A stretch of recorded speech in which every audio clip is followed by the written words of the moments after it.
তারপর আপনারা কেমন আছেন সবাই? আশা করি সবাই ভালো আছেন। তো হলো গতদিন আমি হলো একটা হলো আমার নিজের লেখা কবিতা আবৃত্তি করছিলাম। তো আমি হলো আমি বলছিলাম যে হলো আমি আসলে হলো ধারাবাহিক ভাবে আমার যে নিজের নিজের যে লেখা কবিতাগুলা, এই কবিতাগুলা আমি হলো ভিডিও আকারে দেওয়ার চেষ্টা করব। তো হচ্ছে যে তো হচ্ছে হলো আমি আজকে হলো সেই সেই আগের ধারাবাহিকতায় আমি আজকে হলো আমার যে কবিতা, নিজের কবিতা আছে ওগুলো আসলে এখন হলো আপনাদেরকে পড়ে শোনাবো। হ্যাঁ, তো হচ্ছে হলো এতদিন তো আমি হলো নিজের কবিতা হলো মানে নিজের কবিতা বলতে অন্যের কবিতা আমি হলো আমি নিজে পড়ছিলাম। তো অন্যের কবিতা পড়লে আসলে কেমন লাগে? ভালো লাগে, কিন্তু হলো নিজের লেখা কবিতা পড়ে যদি আমি মানে নিজের লেখা কবিতা আমি পড়তেছি, এটা আসলে কার না ভালো লাগবে? নিজের একটা সৃষ্টি, নিজের একটা সৃষ্টিকর্ম। তো হইতেছে যে হলো ওরকমই করে আসলে বিষয়গুলা। তো এখন আসলে আমি কি বলবো, তখন আমার যে হলো কবিতা, তো এখন দুইটা কবিতা এখন আবার বলি। কবিতাগুলা হচ্ছে, এখন হঠাৎ করে কারেন্ট চলে গেল, কারেন্ট নাই, এখন হলো বিকেল। তো হলো শুভ বিকেল, এটা বলতে আমি ভুলে গেছি। শুভ বিকেল কথার মাঝখানে বলতেছি যে শুভ বিকেল। তো আসলে হলো কথা তো বললে তো এমন করে বলাই যায়। আসলে এর আগে আমি গান বলছি, বিভিন্ন ধরনের কথাবার্তা বলে ফেলছি। হ্যাঁ, তো এখন আমি হলো যেটা আর কি মানে যেটা মূল মূল টপিক, মূল টপিকে হলো আসা যাক।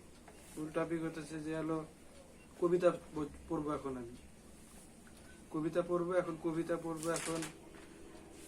প্রথমে কোন কবিতাটা পড়া যায়? আমি এখন একটা রোমান্টিক কবিতা দিয়ে শুরু করব। হ্যাঁ, রোমান্টিক কবিতাটার নাম হচ্ছে তোমার জন্য। তুমি কে? আশ্চর্য এক দূরতম দ্বীপ। তুমি কে? হিমালয়ের চূড়ায় লুকিয়ে থাকে এক বড় বৃক্ষরাজি। তোমার জন্য কবিতা লিখতে বসেছি, কিন্তু আমার ভাষা হারিয়ে যায় কেন? বারবার আমি বুঝতে পারি তুমি এক অবয়বহীন বহুরাক্ষীর। তোমাকে দেখার তীব্র বাসনা বুকে নিয়ে চুপ হয়ে বসে থাকি। তোমাকে দেখার অসুখ শতাব্দীকাল ধরেও যাবে না এই হৃদয়ে। একটি অরণ্যময় পাহাড় যেমন করে গর্বের বুক চিতিয়ে দাঁড়িয়ে রয়, ঠিক তেমন করে আমি তোমার জন্য দাঁড়িয়ে থাকবো অনন্তকাল। তো এই হচ্ছে আমার এই কবিতার নাম হচ্ছে তোমার জন্য। এই কবিতাটা এতটুকুতেই শেষ। আসলে এই কবিতাটা কিছুটা আসলে রোমান্টিকতা আসলে বহমান করতেছে। হ্যাঁ, তো তারপরে হচ্ছে হলো আরেকটা কবিতায় চলে যাই।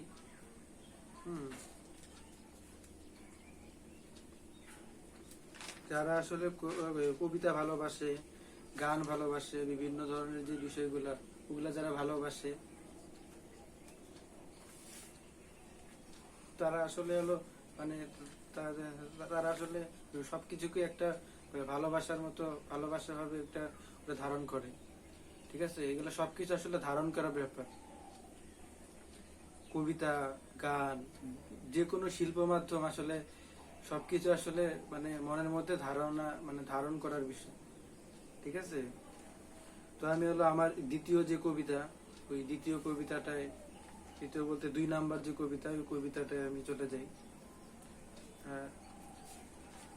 কবিতাটা হচ্ছে, এই কবিতাটার নাম হচ্ছে পারাবার।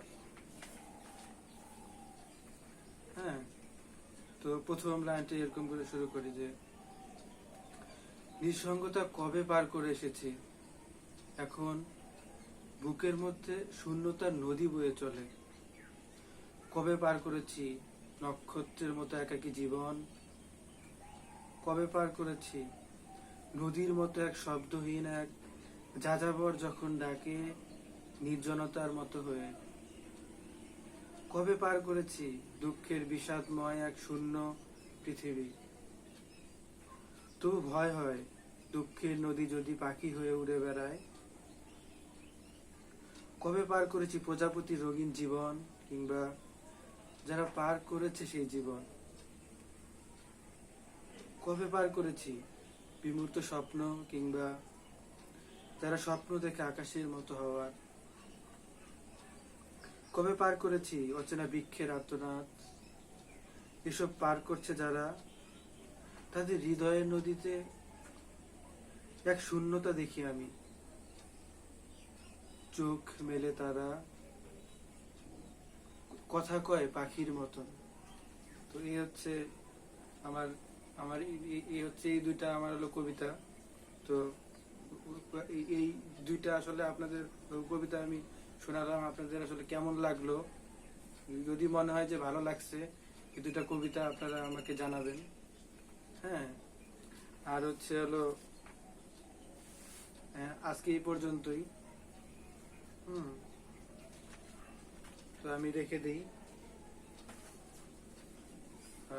তারপরে এখন তো বিকেল বেলা, বিকেলের হলো বিকেল নিয়ে আর কি বলবো, বিকেল তো হলো গোধূলির সময়, বিকেলটাকে অনেকে গোধূলি বলে। তো হচ্ছে বিকেল নিয়েও তো গান আছে, তো আমি তো গান তো আজকে বলি না, আজকে আমার দুটো কবিতা আমি বললাম। তো হলো এভাবে যদি এভাবে আমি আরো হলো আবার দুইটা কবিতা পরবর্তীতে দিতে পারি। হ্যাঁ, তো হচ্ছে যে এখন বিকেল বেলা